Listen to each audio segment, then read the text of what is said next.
face the congregation if you would. Now I need the two biggest guys on the bottom. Okay, the two biggest on the bottom, two strongest, the biggest, okay? So I want you to get down on all fours facing the congregation, okay? Just like that, get right beside each other. Get right beside each other. They're like touching each other. Get right beside each other. No, this way. Come right beside each other. Yeah, be touching each other, okay? Now, it says Elijah built an altar. So these guys are the altar, okay? And then it said that he went up and he got wood for the altar. So these guys are the piece of wood. Now stretch out, guys in front of you. Stretch out, put your hands right out, yep, like that. Now you guys are going to lay on top of them this way, okay? So, yep, so go this way. You got to get even, get beside each other. On the bottom, get beside each other so you're touching, okay? So, yep. Both of you face that way. Yep, face that way, that's right. Face that way with your heads out towards the audience there. Okay, towards the congregation. So get it right on top of them. You're right on top of them. They think they're so strong, so we're gonna see how strong they really are. No, lay flat on top of them.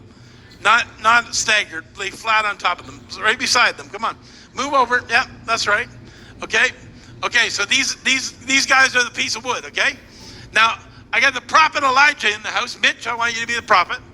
And just stand here behind them. And now we're going to act this story out. 1 Kings chapter 7, verse 18, verse number 20. So Ahab summoned all the people to Mount Carmel, the prophets. Elijah stood in front of them and said, "How long are you going to waver between two opinions?"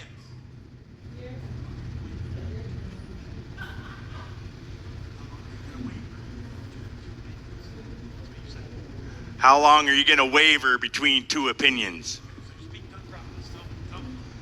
How long are you going to waver between the two opinions? So Elijah says that. And he said he put 50 prophets in the cave and supplied them food and water. Ahab said to Obadiah, "We need to check spring and valley to see if we can find enough grass to save at least my horses and mules." So then he divided the land amongst them. Sorry, I'm in the wrong scripture. How long are you going to wait? If the Lord is God, follow him. But if Baal is God, then follow him. If the Lord is God, follow him. If Baal is God, follow him. So Elijah speaks that. And he says to them, "I'm the only prophet of the Lord who's left. But Baal has 450 prophets. Now bring 2 bulls." So these guys on the bottom, they're the bulls, okay? And they made and said, it says, lay the pieces, lay it on the wood of the altar. So they're the wood on the bottom, the bulls on the top. I may know another word for bull. Anyways, we won't go any further on that. They call in the name of your God, and I will call in the name of their God. The God who answers by setting fire to the wood is true God. And all the people agreed. Then Elijah said to the prophets of Baal, "You go first, for there are many of you. Choose one of the bulls and prepare it, call the name of your God, but do not set fire to the wood." So they prepared one of the bulls, placed it on the altar, called on the name of Baal, shouting, "O Baal, answer us." There was no kind of reply. Then they danced wildly around the altar that they had made. But by noontime, Elijah began mocking them. "You'll have to shout louder." You'll have to shout louder. What are you doing? You have to shout louder.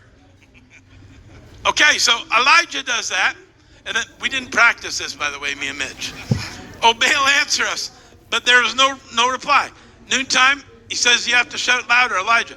For surely he is a God." Perhaps he's deep in thought, or he's relieving himself.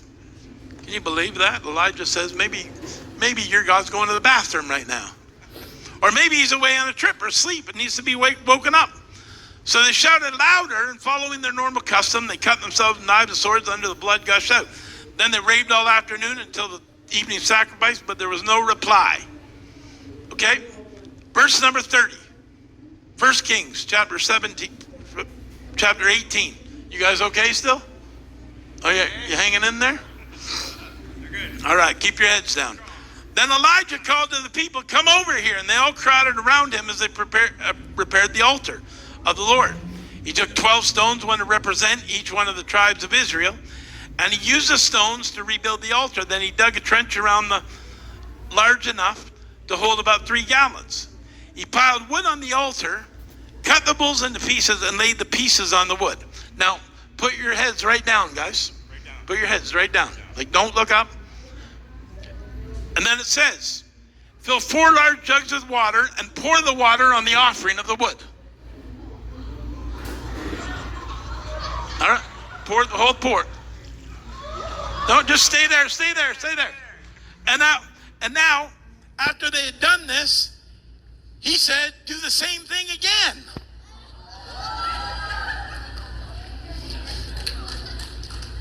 And when they were finished, they said, Pastor Edward, he said, do the same thing for a 3rd time.